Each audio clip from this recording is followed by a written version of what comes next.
መምህር ዘላለም ጿሪ ተፍሬን ከተዋወቀበት ጊዜ ጀምሮ አዲስ አበባ ውስጥ ለአገልግሎት እስካለ ድረስ በተለይ ከአገልግሎት በኋላ ማታ ጊዜ ካገኘ ይሄዳል። እቤታቸው እቤት አይገባ ማንንም ሰው ቤት ውስጥ ገብቶ አያውቅም ነው ያለችኝ የዚህ ባለ ታሪክ። ደጅ መኪና ውስጥ ነው የሚቀመጠው። ጋቢና ከጎኑ የምትቀመጠው ጿሪ ተፍሬ ብቻ ናት።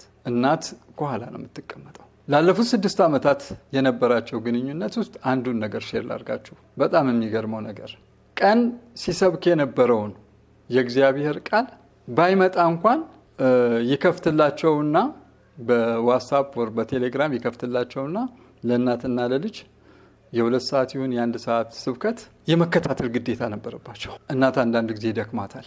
በዛን ሰዓት ስልክ ማውራት አትችልም። እሱ የሰበከውን ስብከት መስማት አለባት። ጿሪ ተፍሬ ግን በታላቅ ደስታ ነበረ የሱን ትምህርት የምትከታተለው። ስለዚህ ላለፉት 6 ዓመታት እሱ የሰበካቸውን ስብከቶች ሁሉ እየሰማች ነው ያደገችው። ይሄ አንድ አስገራሚ ነገሩ ነው። ከዛ በኋላ የትምህርት ቤት ወጪዋን ከቨር የሚያደርገው ይሄው ታላቅ መምህር ነበረ መምህር ዘላለም። ይሄ ብቻ አይደለም። ውጭ ሀገር ደርሶ በመጣ ቁጥር የሚያስፈልጋትን ነገር ሁሉ ይዞላት የሚመጣ አባቷ ነበረ። በተለይ መድኃኒቷን።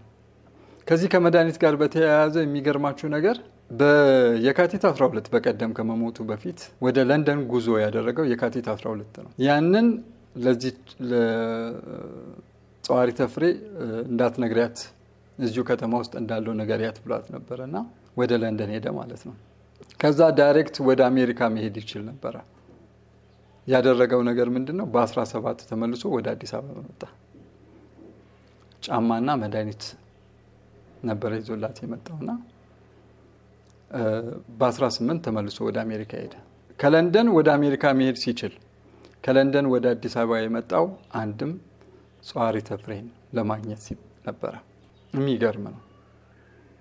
እና ይህ ታላቅ መምህር ይህች ልጅ ጤናዋ እንዲመለስ በብዙ ታትሯል።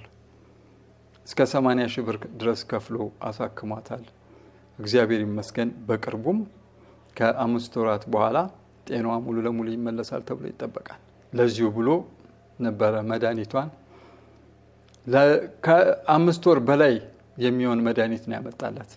አስቡት። ወደ አሜሪካ ሲሄድ ታውቆታል። ላልመለስ እችላለሁ ብሎ አስቧል። ከዛ በፊት ግን ለዚህች ልጅ መድኃኒቷን ማድረስ ነበረበት። ይሄ ነው አንደኛው ባህሪው ማለት ነው። የጿሪ ተፍሬ እና የመምህር ዘላለም ግንኙነት ይሄ ብቻ አይደለም። እንዳልኳችሁ አዲስ አበባ ሆኖ በተከታታይ ለ3 ቀናት ካልመጣና ካላገኘችው ታኮርፋለች። ሲመጣ በ4ኛው ቀን ሲመጣ ታኮርፈዋለች እና መጨረሻ ላይ ፊቱ ላይ አንዳንድ ለውጦች ስትመለከት ተጠይቀው ነበር። ዘላለም አሟል እኮ፣ አይንህ ልክ አይደለም፣ ፊትህ ልክ አይደለም፣ ለምንድነው ቼክአፕ የማታደርገው ስትለው አይ እንደዚህ በቃ ንፋሱ ነው ምን ነው እያለ ይሸውዳት ነበር። የሷን ሕክምና እየተከታተለ ለሷ መድኃኒት ያው ሁሉ ዋጋ እየከፈለ ለህይወቷ ያው ሁሉ ነገር እያደረገ የራሱ ጤና ላይ ብዙም ትኩረት አያደርግም ነበር ይሄ ታላቅ መምህርና ወደ አሜሪካ ሲሄድ ላይመለስ እንደሚችል ያውቅ ነበር። ግን ሁሉ ጊዜ ያስተማራቸው ቃል ምንድነው? ክርስቶስን ላይ ናፍቃለሁ የሚል ነገር አለ። ይህች ምድር በጣም ጠልቷት ነበር። የሚሰማው ዜና የሚያየው ነገር ሁሉ ያስለቅሰው ነበርና ክርስቶስን ለማየት እንደ ሐዋርያው ጳውሎስ ይናፍቅ የነበረ አገልጋይ ነው። እና በዚህ ሁሉ መካከል የሚገርማችሁ በ24 ሰዓት ውስጥ አንድ ጊዜ ነው የሚበላው። ማታ ነው ከአገልግሎት በኋላ የሚበላው። ሰዎች ጾም መፍቻ ብለው አሁን በ12 ራሱ ይዘውለት መጥተው ነበረ ምግብ በሳህን ደውሎ ነው ያቀበላቸው። ዳቦ እንደዚሁ መኪና ውስጥ አሉ። ያለው ነገር ጠቅላላ ወይ ለሰው የሚሰጥ ብርድ ልብስ የመሳሰለው ነገር ነው፣ ወይም ደግሞ እንደዚህ ዳቦ እየቆረሰ የሚሰጥበት ትሪ፣ ቢላዋ የመሳሰለው ነገር ነው ያለው። እና አሁን በህይወት ታሪኩ ላይ ከተነበበው ውጪ በጣም የሚረዳቸው በጨለማ በማታ የሚያካፍላቸው ብዙ ሰዎች አሉ። ለምንድነው በጨለማ ይሄ ሁሉ ዝናብ እየወረደብህ ይሄን የምታደርገው ሲሉት በቀንማ በቪዲዮ ትቀረጻላችሁ ይላል። ማንም በማያበት በዚህ ሰዓት ይሻላል ይላልና በስውር ነበር የሚያገለግለው የነበረው። ይህች ልጅ አርብ ከመሞቱ በፊት መሰለኝ በስልክ አውርቷቸዋልና እግዚአብሔር ከእናንተ ጋር ይሁን በርቱ ብሎ የመጽናኛ ቃል የሚመስል ነገር ተናግሯልና አሜሪካ ትንሽ ልቆይ ይችላለሁኝ ብሏቸው ነበረ። ከዛ በኋላ ቅዳሜ ወይ እሁድ ነው አይደል ያረፈው። ይሄ ቤተሰብ እስካሁን ድረስ መጽናናት አቅቶታል። በተለይ ጸዋሪተ ፍሬ ይመጣል ብላ ትጠብቃለች። ለዘላለም የሚኖር ነው የሚመስላት የነበረው በአካለ ስጋና ይመጣል ነው የምትለው። ይመጣል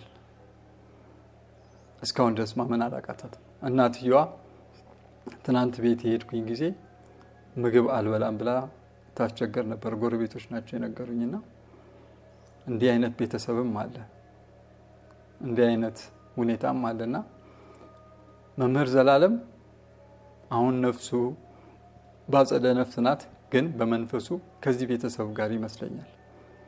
ሁላችንም ስለ እናቱ አዝነናል፣ ስለሚረዳቸው ልጆች አዝነናል። ይህንን ቤተሰብ ማንም አያውቀውምና ካሁን በኋላ እንዴት ትሆናላችሁ ስላት እኔ ምንም አይነት እርዳታ አልፈልግም ያለችው። ዘላለም አተነዋል ያለችውና ለዚህ ቤተሰብ መጽናናት ይሁን።